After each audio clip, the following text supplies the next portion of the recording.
Well, welcome back to Proficiency topic, Algebra and Functions. This is our fourth one in the series, and we're going to talk a little bit about functions today. The formal definition is something to the effect that any set of ordered pairs in which no corresponding x value, I should say no x value, corresponds to more than one y value. Think of functions as like a little machine. The x goes in, the function does something to it and shoots it out as a y value, or what we sometimes refer to as an f of x. That's not f times x, that's f of x. That's function notation. The input is the x value, and all the x values make up the domain of the function. The output, that's the y value, and all those make up the range of the value. So I have a couple of examples talking about domain and range. And this first example says use this graph of an absolute value function below. By the way, you can tell if a graph represents that of a function by doing the vertical line test. If you can draw a vertical line that crosses your graph more than once, it's not a function. If the most you can do is one time, then it is a function. The most I could cross with a vertical line, vertical up and down, the most that I could cross this graph is if I drew a vertical line anywhere on there, I drew a vertical line, it would never cross it more than one time. So this indeed is a function. Now it says, what is the domain of this function? Well, the domain are all the x values. So what I'm going to do is I'm going to look to see which x values are used.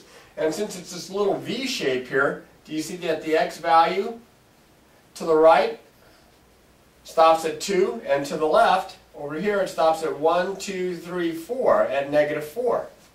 So I would look for those values that stop between 2 and 4. Okay, let me just kind of...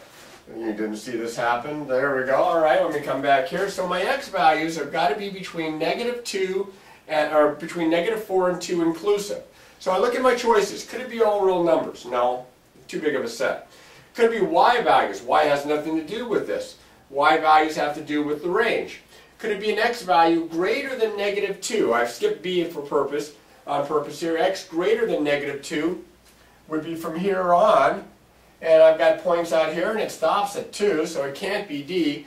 By process of elimination, I know it's got to be answer B, which is between -4 and +2. Those are the x values that are being used. All these x values right in here are being used between -4 and 2.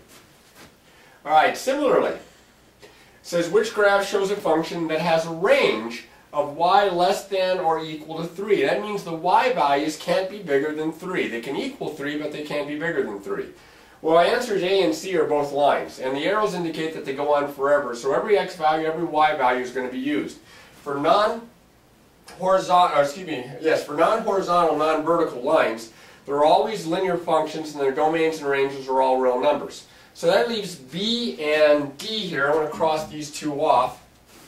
Now B, do you see how it peaks at 3 and it's all these values below my y values that are being used, right? Whereas over here, it's all my y values from 3 on, up higher and greater than 3. So I want the values that are less than or equal to 3. It's got to be answer B, it cannot be answer D. Which set of ordered pairs x, y could represent a function of x? Well, in this case, we have to go back to the definition, which was on the previous screen, that said that every x corresponds to exactly one y. You could not correspond to more than one y value. All right, so what happens here is, in the very first, I'm going to go through this backward and figure out which ones work, which one doesn't. Do you see that in all three of these ordered pairs, you have the same x value with different y values? That is not a function. Over here, I have different x value than this, but these two are the same and they have different y values. So 0 maps to 6 and 0 maps to 11, and that's no good. This one is not a function. Now over here, very similar, the last two have the same x value with different y values. So because of that, this one is not a function. It's got to be answer D, but let's just double check. Do you see how all the x values are used only one time? So it's never going to be a possibility that you have the same x with more than one y value. So it's got to be answer D. All right, functions, kind of an important thing to remember. All right, we're going to look at some story problems in one variable. Now, when I teach story problems in algebra, I use a 5-step method. Read the problem carefully. I can go ahead and say that about every problem on your exam. read it carefully. Make sure you understand it. If it gives you a graph, look it over. Make sure you understand what the information is. That's your first step in the 5-step method. The second step for me is to identify a variable, the unknown, pick x or y or n or whatever I want for it, come up with an equation from the words that model the problem, solve that equation, and then state my answer. I'm going to kind of work it a little bit more backward here by looking at some of the various answers and maybe doing some substitution. A bookstore manager purchased the case of 40 paperback books and a display stand that cost $8. Now the display stand cost $8. He paid $108 for the total purchase. That includes the $8 display stand.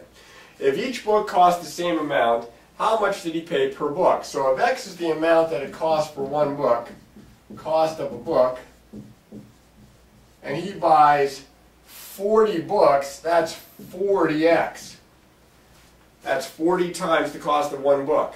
Now, if we subtract the $8 off for the book stand, that means all the books cost $100. Now, I can take each one of these answers and multiply times 40 to see which one is going to give me, indeed, the $100. If I plug in 34 cents, 40 times 34 cents, that's going to be a little more than $13. That's just not going to cut it. But here's the key. If I plug in each one, this one isn't going to work, it's too small, but if I plug in 250, 40 times $2.50 is exactly $100. Now, those of you that have an algebraic inclination, you could have seen this and you say, well, wait a minute, if I have 40x equals 100, I'll just divide both sides by 40. And x equals 2.5, or again, $2.50. So there's more than one approach here, but substitution is always a good one to use because, as you can see, way too small, way too big. There's only 2 possible answers here. You can eliminate 2 out of the 4. Now remember, if you can eliminate 2 out of the 4, that's to your advantage because that means theoretically you'll get half the problems right just if you just took a guess after that. And half the problems is enough for this test. So make sure that you eliminate those answers that are clearly wrong. Each week, Bob gets paid $20 per hour for the first 40 hours of work, plus $30 per hour for every hour over 40 hours. And it gets overtime, time and a half, $30 per hour. How much will Bob earn for working 65 hours in 1 week? Now, this is not a good one to work backward on, but at the same time, this one can be done without having to go overcomplicated with a messy equation. We can get this one with a little common sense. Now, he gets 40 hours at $20 an hour. Because if you work 65, the first 40 of them are at $20 an hour. So that's $800. 40 times 20. Now, for the last 25 hours, he gets paid $30 an hour. 25 times 30 is $750. Now, if I add those amounts together, you can see answer D is the correct answer. A little common sense on that one. Next one is a little bit tricky to set this one up by writing in values. I'm going to try substitution. Now it says when half of a number is subtracted from 3 times the number, the difference is 15. What's the number? I really don't believe it's going to be a negative value because I'm going to end up with a positive difference. Now I'm going to try the positive values first, and then if it doesn't work, I can always come back to him. So a little common sense on this. When half of a number, let's say that the number is 6. And half of a number, the number is 6. Well, half of a number, half of 6 is 3. When this is subtracted from 3 times the number, which is 6, 3 times the number is 18, the difference is 15. And I hit it right off the bat. The difference is 15. So I was very lucky on this one to get the answer to work out. Now, if it hadn't worked out, then I would have tried 9. I would have tried 16.5, and I always could have come back to the negative value, which I didn't think was going to work to begin with. But I caught a break here. It worked out very nicely with answer B. Now, if you try to set this up as a traditional equation, and you let n be the number,